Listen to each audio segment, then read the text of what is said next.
বিহাৰৰ আজি যি নিৰ্বাচনৰ ফলাফল সমগ্ৰ দেশতে এটা আনন্দ উল্লাস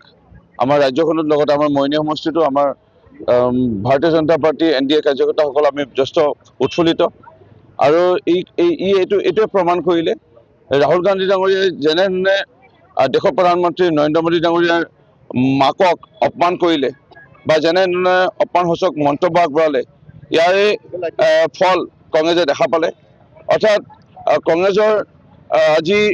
নেতৃবৰ্গ বা কংগ্ৰেছৰ লগত থকা মহাগঠবন্ধনত যিসকল আছিলে তেওঁলোকে আজি যি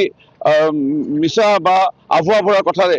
যেনেধৰণে আজি দেশৰ প্ৰধানমন্ত্ৰী নৰেন্দ্ৰ মোদী ডাঙৰীয়া আৰু বিজেপি দলটোক বা NDA মিত্ৰজোঁটৰ চৰকাৰখনক সমালোচনা কৰি পেলাই তেওঁলোকে কাম কৰিব বিচাৰিছিলে আৰু সুফল পাম বুলি ভাবিছিলে ইয়াত তেওঁলোকে বিফল হৈছে এইটোৱে কাৰণ এতিয়া বিশেষভাৱে সামাজিক মাধ্যমৰ যোগেদি মানুহ খুব সক্ৰিয় আৰু যুৱ প্ৰজন্মৰ ভোটাৰ আৰু তেওঁলোক সচেতন ৰাজনৈতিকভাৱে এতিয়া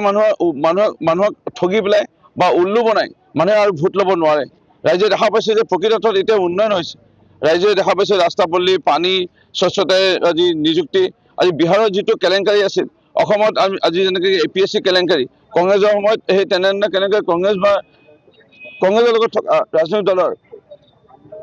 RJD যদি কথা ক'বলৈ যাওঁ দেশৰ সবতকৈ ডাঙৰ কেলেংকাৰী হৈছিলে পহু কেলেংকাৰী পহু খাদ্য কেলেংকাৰী বিহাৰৰ এই কথাবোৰ ৰাইজে পাহৰা নাই সেইকাৰণে ৰাইজে অসমতো কংগ্ৰেছৰ যিসমূহ দুৰ্নীতি কংগ্ৰেছৰ APSC কেলেংকাৰী হওক হাজাৰ টকা কেলেংকাৰী হওক ডিমা হাছাও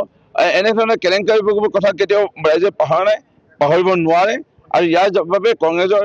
ৰাহুল গান্ধী আৰু কংগ্ৰেছৰ যিসমূহ নেতৃবৰ্গ তেওঁলোক যে বিফল হৈছে আৰু অসমৰ নেতৃবৰ্গ যে এতিয়া বৰ্তমান কামেই নাই সেইটো প্ৰমাণ কৰিলে বিহাৰৰ এই নিৰ্বাচনৰ ফলাফলে আমি যথেষ্ট উৎফুল্লিত ভাৰত মাতা কি বন্দে বন্দে